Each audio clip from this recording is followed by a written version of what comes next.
Hi guys, welcome to Scholar. This is Aditya, and today I have my special guest with me, Shubham sir.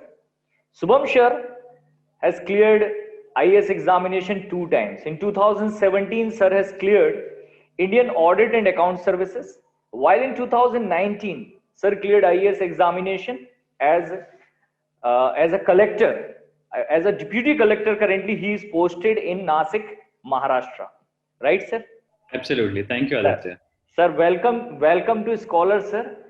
And sir, we want to start from that interesting note, which I have find that you have cleared pre-mains and interview in 2017, but in 2018, sir, you missed pre-examination. So, and this session is overall related to pre-exam. So, I want to know that how it happened, sir. कैसे ऐसा हो गया? Interesting, Aditya, actually, and I think I was discussing it with you yesterday also about it. It Yeah. is basically, this tells you that this exam is completely uncertain. Like this exam, you cannot be sure of anything. So what happened with me? So basically, I cleared the exam in 2017, 2016 civil service exam. The results were out in 2017, and I got rank 366. But what happened? So the results were delayed a little bit, and the next prelims exam were in the next 15 days. So although I should have prepared after giving my interview, I had about 3 months of time. I should have actually prepared and be ready for the next prelim exam. But होता है ना कि if the results are pending, you don't feel like studying, you are always catch अभी हो जाएगा, maybe this time I will crack it, I may not need to give the exam again and all that. So I was in that false hope that I may not write the exam again, and I did not prepare well enough. Of course, I did a little bit here and there. Okay. And then within the last 15 days, I tried to catch up with my studies, but unfortunately on that day of the exam, what happened with me was कि after the results were out, after 7 days, the mark sheet was also right. So even though I was relatively okay with getting rank 366 and getting Indian Audit and Account Service, but when I saw the distribution of marks, I was very shocked. I was actually quite surprised. The marks were that I had scored, I think, probably second highest all over the country in terms of mains exam, but my interview exam was the lowest score. I had only 124 out of 275. So this is pretty much the interviewer telling me that I don't want you in the service. I was just there in the list and quite decent rank because my main score was Main actually score. very, very good, right? Okay. So this is where I was actually shocked, and I was really questioning myself that is my personality so bad that I got only 124? Yeah. Even though my interview was not exceptional, even I knew that, but I did not expect 124 to be the score given to me, right? So even in that year, if I had scored 150 odd, I would have been in the top 50 or something, right? So this is where I was really trying to understand myself. Okay, where have I gone wrong there? And with that frame of mind, which was not completely healthy, I would say, I went into the exam and started writing that prelims exam for the 2 hours. And the main thing that has to be understood here is that if the mind mental setup is not absolutely into the exam at that point of time, it is very difficult for you to crack the prelims exam, because in my personal opinion, prelims exam is the most difficult stage of the exam. Oh, wow. Right? Because there are a lot of factual, and I have written mains twice, I have cleared mains twice. Yes. So it is only prelims stage which I have failed twice, right? So naturally it comes to me that prelims is the most difficult stage of the exam also. Correct. But so the point I'm trying to make is, one, the exam is very uncertain. Two, the mental state of the person while writing the exam is extremely important. And third is the most important thing is, it is not a determinant of how intelligent, how smart, how hardworking you are. Like in my case also, if UPSC thinks that I am capable enough of scoring very decent marks in mains, and by whatever combination, if I find my name in the list, that means that I am suitable enough to be a civil servant. And if the next stage I fail prelims exam, doesn't mean that I am not again suitable for cracking the civil services, right? So it has to be very clearly understood that it is not a determinant of your capabilities. It is just an exam which is absolutely uncertain, and there is a little bit of luck there, which always goes into whether you find your name in the list or not. So I think these three elements combined will give you a good answer as to why I failed the prelims after clearing the exam the second time. Yeah. Guys, I want to highlight one point. Sir cleared IAS examination in 2017 with the rank 366. He got failed in pre-examination in 2018, but he didn't left the preparation.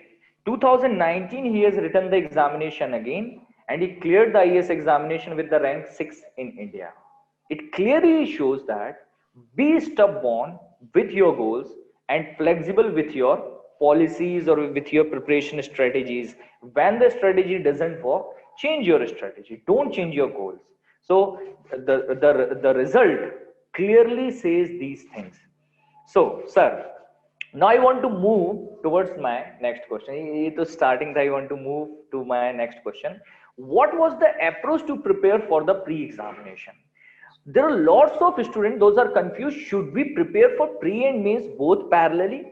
Or there should be specific approach required for the pre-examination, that first we have to prepare for pre, then once we clear it. Lots of time I have observed people are waiting that, okay, once we'll clear the pre-examination, then only we'll start the preparation of mains. So what is your view on it, sir? And what you have followed? So Aditya, the answer is very simple. The answer is both.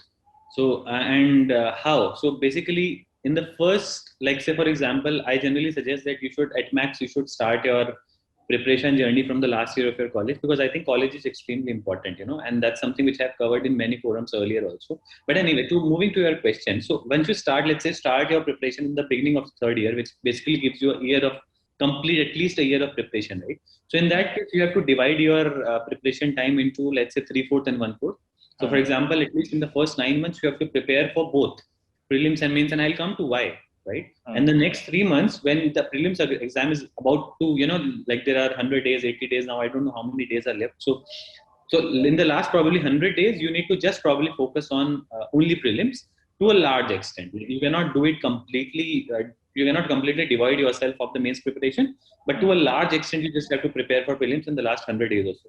Now, let me come back to what do you have to do in the first 9 months, and why it has to be an integrative approach towards prelims and mains, right? So this approach, why? So basically, let's try to understand current affairs. So what happens to you, particularly you are reading a newspaper, you come across a news item, and there is some context behind it, right? So to understand the context, we have to go and read about it. Let's consider India-Israel relations. So you have to go and read upon when was Israel established, and what happened, then what happened, relations were good, then again bad, then again good. What were the thorny points? All that goes into kind of framing a story, and that story is the main answer. Okay. Right? So if you do not go into that research, the background, the context of why the current facts exist, you will not be able to understand the current facts, right? Yeah. So even for understanding the current facts, you have to go into that background of certain things, and that forms the kind of the foundation stone for your main answers. Basic concept should be very much clear while reading the current concepts, right? Absolutely. So now this is the context which I wanted to explain. So now how do you study? So what I used to do, whenever I used to come across any particular topic, it may be current affairs, it can be anything factual also, it can be geography, history, anything, right? So what I will do, I will basically, there were a few, most of the times I try to make my own notes. So not that I was always successful, but I tried. So whenever I tried to do that, so there were two formats in which I used to prepare the notes for the same topic. One was the facts. Right. So whenever I will come across a news item, I will jot down the facts given in the news item. Then I will go to my own research and jot down more facts, which I come across from a general Google search, which that's basically everybody knows about that now. Yeah. So that is my prelims knowledge, right? Nowadays, what exam is also prelims exam also, they have started asking interpretive questions. Like for example, because of the recent standoff between India and China, what do you think will be the repercussions in the relationships of India and Pakistan, for example? Right? This similar kind of questions have been, the UPSC has started asking similar kind of questions. So for that, again, I go back to, you need the context of why the current facts exist. But so once you have jotted down the current facts, then you go into writing the mains answer, which will give you a glimpse of both interpretive questions of prelims as well as the mains answer. Now, what do I do there? Because what happens? So when there is a long context behind something, it is very difficult to jot down everything, right? It will mean that you end up writing 6 pages of a particular topic, right? It doesn't make sense because you don't have that much time also. Right. So what I used to do, I used to read up on everything. I used to completely divide, let's say I read one particular topic. Then I will jot down the points in terms of what I used to call the 5-point formula. And what I used to do, basically, I will be writing the entire story in some 5 points. And these 5 points should be sufficient enough for me to expand upon it to write 3 pages. As simple as that. Because UPSC doesn't ask you to write more than 3.5 pages in a particular answer. So if you are able to expand those 5 points, probably remember those points, you will definitely be able to write 3 to 3.5 pages on it. And also, if it is a shorter answer, you can always shorten it. So it gives you that flexibility also. So my strategy was very simple. I used to go with facts for prelims and the theory and the context for mains as well as prelims, but in the 5-point formula. So that is what I used to do most of the times. And for the last 300 days or something, I used to completely devote myself to prelims. Like I'm a firm believer in quality over quantity. So I don't read many reference books and all that. So I used to revise multiple times. I used to revise geography 3 times, 4 times, history 4 times, current affairs 3-4 times. So I used to divide most of my times in test series and revision, and only prelims specific. So mostly, so as much as possible, I will not read the optional subject also, and I will not read much about the newer aspects of different contexts which I come across. Test So series. that's quite a long answer, but I No, think no. But you have covered most of my questions as well, because I have noted down dots of the questions, and you have covered in this answer most of my questions. So it has been already shorted our work. So, sir, the next question is a test series. How much important test series is, and from which time a person should start writing the test series? Means I have saw few students, they start reading the books and all, and after that they think that okay, I should study for first 1 month, first 2 month, then I'll write the test series for pre-examination. How much important it is, and when a person should decide that I should start writing it? right. So, first of all, test series, how important is it? So, I think personally, what there is a problem between understanding the importance of test series, right? So, most of the aspirants feel that I have to choose a particular test series which is exceptionally good and which probably gives me some questions which may be repeated in the main UPSC civil service exam, right? Especially prelims. Doesn't happen. Like I have been involved in this preparation journey for at least 4 years. It never happens that the same question will be repeated in the exam. Maybe 400 question मैंने आज तक attempt किए prelims, maybe 1 or 2 questions might have been there, but the percentage is very very small for you to actually focus on which test series you should attempt, right? The main idea behind, and I completely go ahead with go for the idea of that you should attempt a test series. But whichever test series you want, every test series is okay, because the idea is not to get the same question in the exam or trying to by heart the different answers which you come across while attempting different questions in the exam. But the idea is to find out a particular strategy which works for you in the exam, right? So that point is really missed, because most of the aspirants are trying to just copy the different kind of replicate the preparation strategy for most aspirants, but trying to forget that the main purpose of attempting a test series is to actually identify which strategy really works for you the most, right? It is, please understand, it is not about coming across questions which will be repeated in the exam. It is always about trying to identify a particular strategy which works for you, and that strategy can only be identified by decent, reasonable practice. So only if you attempt 10-15 answer sheet papers, like full-fledged answers, then only you will be able to identify what really works for you and what doesn't. I have seen people who have cleared the exam attempting just 75, but it never worked for me. I have always attempted 90 plus, right? But that doesn't mean that the person attempting 75 plus questions only, like only 75 to 80 questions, is using a wrong strategy, right? It doesn't mean that, right? So that way you have to. That is exactly what I mean by identifying your strategy, because that will tell you, this my guesswork is not really good, so I have to stick with attempting only 75 to 80. On the other hand, somebody's guesswork may be exceptional, and they may end up attempting 95 plus, right? So this is the purpose of test series, and it has to be done, in my opinion, because it really gives you a glimpse of what exactly you are expecting in the exam, because test series standard of test series is decently good nowadays. Whatever is available, anything you can attempt, right? And one more thing, so by attempting the test series, you really need to understand that please attempt test series in the same format, in the same environment that the exam puts you in. Do not go for attempting 20 questions here, 10 questions there, फिर मैं घूम के आऊंगा 1 घंटे, and then I will attempt another 20. It doesn't make sense, right? You have to expose yourself to that mental pressure of attempting those 100 questions in 2 hours. That is only when you will actually understand what works for you and what doesn't, right? So that is where that is what I have to say about that importance of test series. And the timing for starting the test series, I generally feel that, again, the last 100 days of your preparation, I think it's a good time, because you have decent flexibility. Like, for example, you can read geography for 4 days and then attempt a test on geography. Again, you can read history for 4 days and again attempt a test on history. And in the last few days, you can start attempting one test every alternate days or every day also. Depends on how it works for you. What I did, I will just share in one statement. So I attempted about 32 tests, full test, 100 question tests for the last exam which I did. So I attempted about 32. So I think it really worked well for me because my prelims is really bad. Perfect answer, sir. So lots of knowledge and data we got from this answer as well. The next question is, how much relevant are the NCRTs are? People usually who want to start the preparation, they get suggestion from the market that start learning from NCERT. So what is your approach on it? Absolutely, so even in my case, I already mentioned that I am not firm. I don't believe much in using a lot of reference books for each subject. Like what has happened in the UPSC preparation Hmm. stage? Why are people getting depressed? Why are people frustrated with the preparation? Because they end up studying too much. Yeah. Like there are three reference books for economics. Everybody is talking about the same concept, but just using different language. And Hmm. any aspirant, because they are put in that environment of competition all around them, they end up reading all three. It doesn't make sense. There Correct. is lack of common sense in reading all three books, right? Even if you Right. have to read the reference book, please just go and read one. Hmm. Like Hmm. Hmm. I am a believer in, to answer your question, I Hmm. believe in the authenticity, the organics way of studying, and Yeah. that is NCERT, right? Okay. The only catch there is that people suggest कि आप sir first year से ही आप शुरू कर दो Hmm. NCERT पढ़ना क्यों Hmm.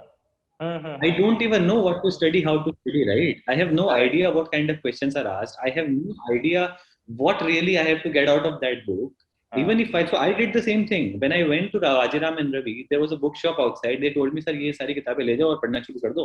50% question इसी में से आते हैं. मैंने कहा, okay, I went home, I started reading those books. I read all of them. Hmm. At the end of the day, at the end of 1 month, 2 months, whatever it took me, I realized that I had not gained anything. I just wasted my time, Yeah. because I had no understanding of what is the way of framing the questions. The Hmm. Hmm. questions will come from those books. There is no denial about it. Actually, Yeah. NCERT is the most authentic source of information, but I also need to understand how to read those books, right? So you Correct. need to get into that frame of mind first of all. कि NCERT किस तरह से पढ़नी है.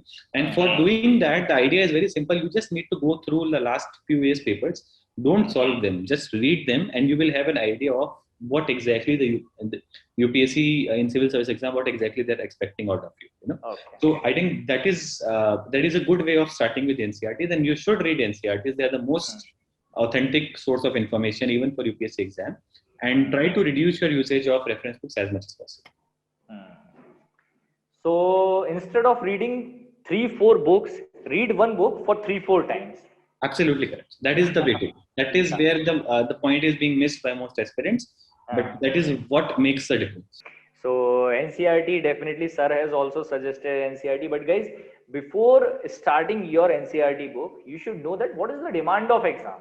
First, understand the demand of exam. What actually you have to or it is required to study from that book. Understand the demand, then start supplying your knowledge. So we can move from this question now, sir. How to utilise web effectively, ये सब questions मैंने student से ही लिए हुए हैं sir, इसलिए note करके बैठा हूं. How to utilise web effectively for the preparation of pre examination How web. to reduce what? How to utilise web, Internet. Internet. Yes yes yes. Okay, so there are again. Let me just broad base your question a little bit. So from web, I will also try to cover social media, right? So I think both, because I think more than internet, social media is a very thorny subject for most aspirants. Everybody feels that we have to completely switch off all social media, whichever I am, if I have any chance of clearing this exam. Yeah, no I Insta, no WhatsApp, nothing required. like I will completely divide myself of all kind of civilization, and I just will be with me and my books, right? I will tell you about myself. I never switched off any social media, whichever I wanted. And I was on Facebook and Instagram and WhatsApp. I was not on Twitter at that point of time. I have never switched it off in my 4 years of preparation. Right? Sir, That is you first. broke a tradition, sir. You broke a tradition of UPSC aspirants keeping that keypad wala phone, na? You broke that tradition I actually. broke that also. Yes, I also broke that also. Like a lot of senior servants, senior civil servants, senior brokers, so much senior to me. They also suggest even now when they come and try to guide the aspirants, ki, nahi, first thing you have to do is get a Nokia 2210, like 2210 wo jo number wala phone. I don't know. Like in today's world, most of the study you do is on your phone. Yeah, And exactly. what will happen if you start like, will you not have a laptop? Will you not have an look, how will you work? It's very difficult, right? Nowadays, the knowledge is so much. There is so much research which goes on to the UPSC exam has become much more dynamic, right? It Yeah. is not earlier times when the examiner will also identify questions from the books and try to frame answers, right? They are also using the internet to frame questions. So you Correct. cannot stay behind them, right?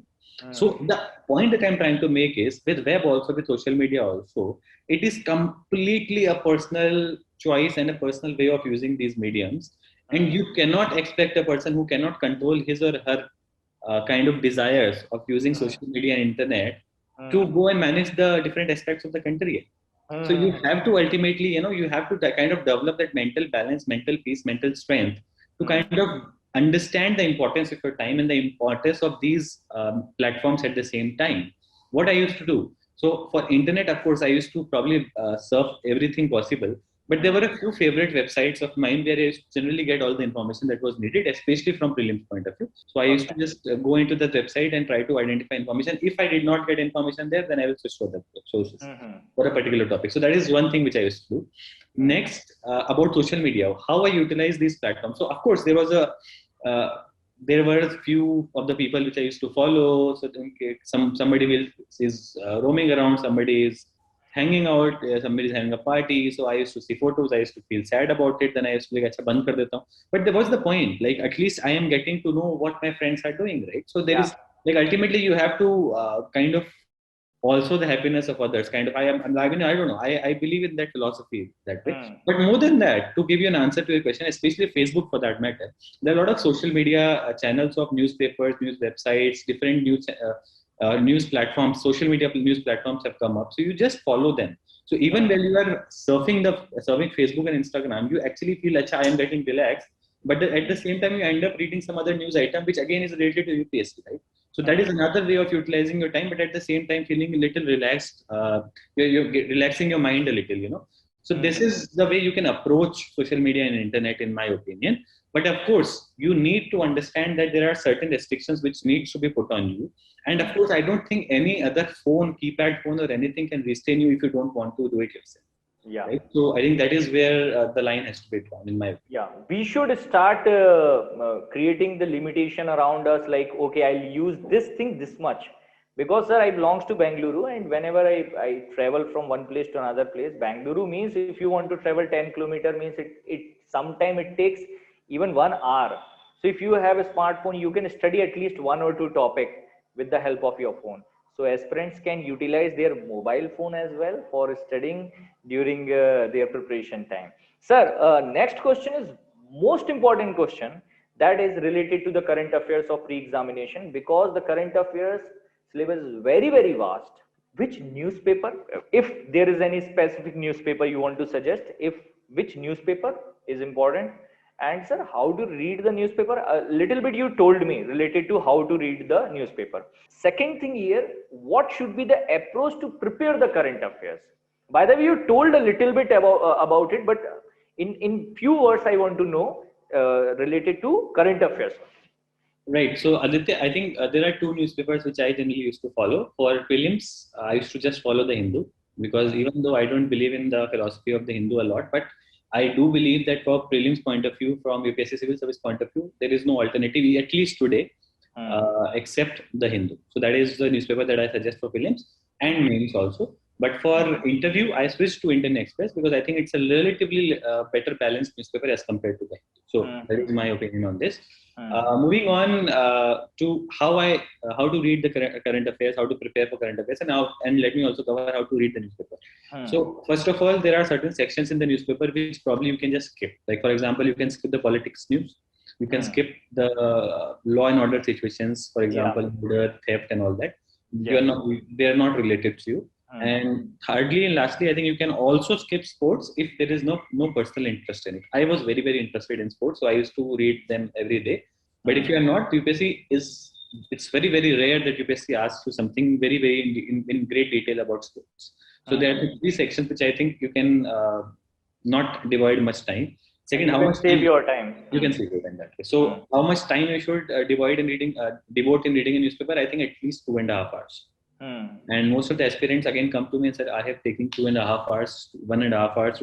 Somebody came up to me and told me, sir, I am taking 1 hour to read the newspaper. I think I have no time to study other subjects. I think I told him you are wasting your time because 1 hour is not enough. And if you are not devoting to us, then actually you are wasting your 1 hour. So you actually need to spend 1 more hour on the newspaper, because if you're not spending 2 hours on the newspaper, you're not reading it properly enough. Yeah.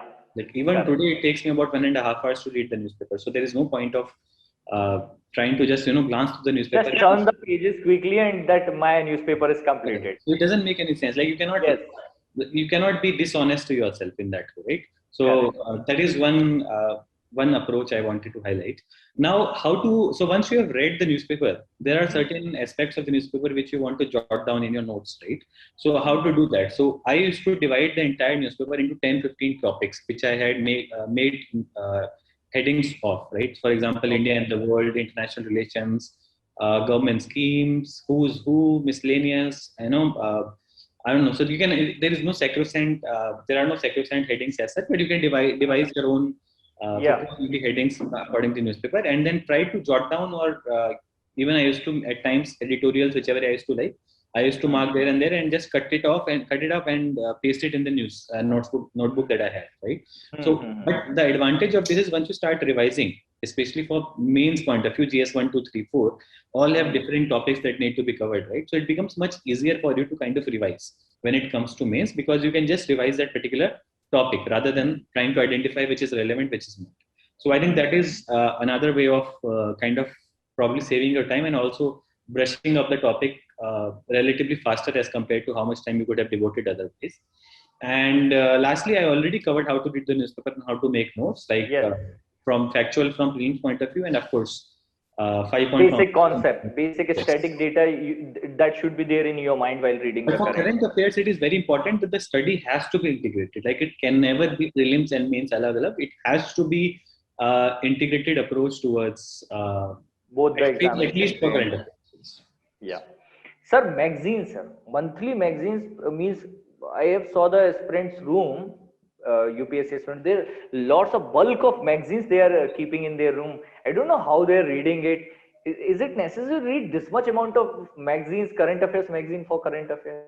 Aditya, there are two types of magazines which are available in the market, right? One is the monthly compilation of current affairs, right? And the idea is very simple. The idea is to substantiate your knowledge of newspaper reading by glimpsing or glancing through the magazines which are available, because they are pretty much talking about the same thing, but maybe giving you a little bit more factual information, right? Yeah.